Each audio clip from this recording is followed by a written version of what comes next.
A pleasant afternoon to one and all. Pleasant afternoon to all my peers, mentors, and all the students tuning in to this lecture. So, today we are going to discuss a very important topic, that is the prelims, and especially since I'm a geography teacher, so I'm going to take you on the path of discussing the prelims optional. So, the prelims, when it comes to the prelims, why prelims is exactly important? Obviously, it is the first stage of the hurdle to in order to clear the civil services examination. But the thing about prelims is the syllabus is very vast. And when the syllabus is very vast, students often get confused as to what do we have to study? Where do we have to focus? What are the books? And again, just like I mentioned previously in the optional video, or for that matter, if we consider the mains subjects also, the students tend to go again. They resort to a lot of notes, a lot of books, a lot of paperwork, and they scribble and scroll. But ultimately, it does not benefit them in the long run. Another thing about what my focus is going to be is that when we talk about the prelims, normally if you visit or enroll for any test series, you have the initial papers are normally subject wise. Subject wise, for me also, I would prefer it, and I would also suggest you, whenever you enroll into any kind of test series, you go through the subject wise paper first. Because whenever a question is coming from any subject, be it geography, be it economy, be it polity, be it history, so it is an amalgamation, it is an overlapping of various dimensions. The geography subject, even if the question predominantly says that it is particularly pertaining to climatology, but it will time and again also include elements that will pertain to other topics such as vegetation or human geography or economic geography. So we all need to take all those things into consideration. So here also, this lecture might be a little lengthy, or it might feel like something monotonous, but to avoid that monotony, what I have done is, as you can see, I have prepared the questions and the answers in the form of a presentation and an interactive slides and interactive animation, so it does not appear as if a normal copy paste. I'm not just going to give you a PDF or a document of the answer keys. I'm going to discuss a lot of aspects. If the time permits me, I will explain, I will go into depth in a few questions. But the thing is, it is my responsibility. Even if I assume that a lot of you already know, you have already gone through the prelims preparation, you have already appeared in the civil service examination, and even for those who are relatively new to this subject or new to the dimension of prelims altogether, I'm going to ensure that according to my maximum, my utmost efforts will be there to ensure that the concepts become clear to you. And along with that, as we go on this journey of discussing the prelims, geography prelims questions, various techniques I will be discussing about, in which you can accurately, without any doubt,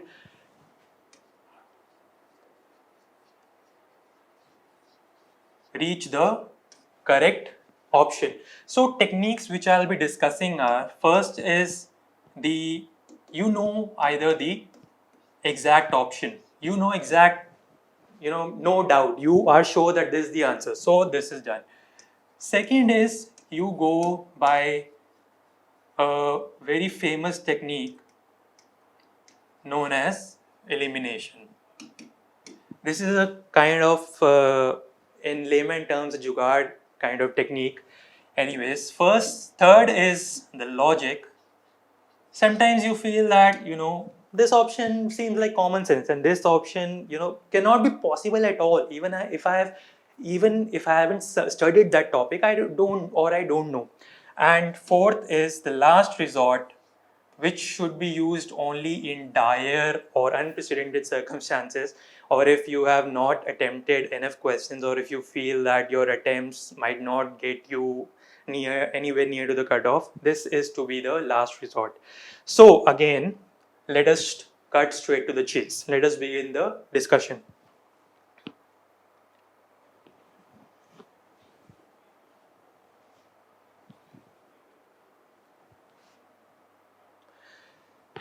So I have prepared a nice chart over the trend analysis. This is basically 2013 to 2020. So as you can see, we have a fair share of geography questions. And again, since geography is related to, in a lot of ways, history, economy, and various other realms, various other subjects. So that is also more or less, geography in prelims and mains and option. It will help you in various cases, and if you know geography, you can relate to any place, not only in India or in world. So if I take the average 23, 18, 7, 8, 14, it don't every subject, even if the previous trends say that, if we consider 2018 and I say okay, 2016, 2016, only 7, 8 questions, so I don't need to concentrate on this much. But again, see, so UPSC is very unpredictable. It has become dynamic. There is no room for cramming. There is only room for concepts and their application. So what I have done for your convenience again is I have segregated the questions not only topic wise, not only subject wise, but a subset topics I have created, and there is a reason why I have done that, which I'll explain. For example, first I have done the India and world map locations, because the mapping, when it comes to mapping, there are specific questions that appear in the prelims which seem right out of the atlas or right out of whatever mapping questions you have practiced. So second is the solar system, Earth evolution, which will deal about planets and some satellites and all that stuff. Third will be physiography and landforms, just like we have the optional topic, that is various mountains, plateaus, various physiographic divisions of India and the world. Then we have climate, vegetation, and soil. In optional subject, in geography, you have climatology. Then another topic is biogeography, which includes vegetation and soil. But you have to remember that climate, vegetation, and soil are the three important factors which shape a particular landform, and they influence greatly how the surface or the atmosphere or the hydrosphere or the biosphere is influenced. So these I have combined because in almost every questions these topics or these concepts are intermingled with one another. Next we have fifth will be oceanography, rivers, lakes, dams. Rivers, again, mapping becomes very important, but I have kept it separate from maps because again, rivers is such a subject because they often ask you what are the main tributaries, what are the right hand tributaries, what are the pilgrimage places which are located on the banks of this river, what are the ancient architecture sites. Oceanography obviously would include some things like tides, waves, oceans in general, the bottom topography of the oceans. So all these things will be covered. So today I am planning to wrap up these 5 topics, and in the next lecture I'll go on to the next 5 topics, in order so that the time is optimally utilized and you don't feel stressed out or exhausted during this discussion. But it is going to be very interesting, so just stay focused. So we go to the first topic, that is India and world map locations.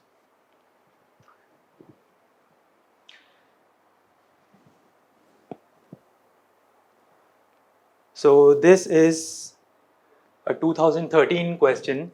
Which one of the following pairs is correctly matched? Abyssinian Plateau, you can just view this question. So this is the question. So we are talking about the Abyssinian Plateau, Atlas Mountains, Guyana Highlands, Okuwango Basin. So basically now it's exactly mapped. So I'll just denote whatever is mentioned here. So we go to the world map, and here we try to figure out what is where.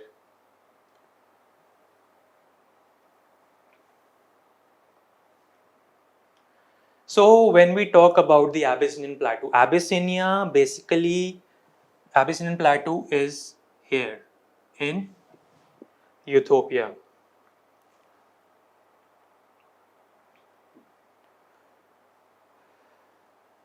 So initially Abyssinian Plateau comes from the word Abyssinia. Ethiopia was in earlier times referred to, a part of Ethiopia and some part of other countries, they were referred to as Abyssinia. So this is the Abyssinian Plateau in Ethiopia.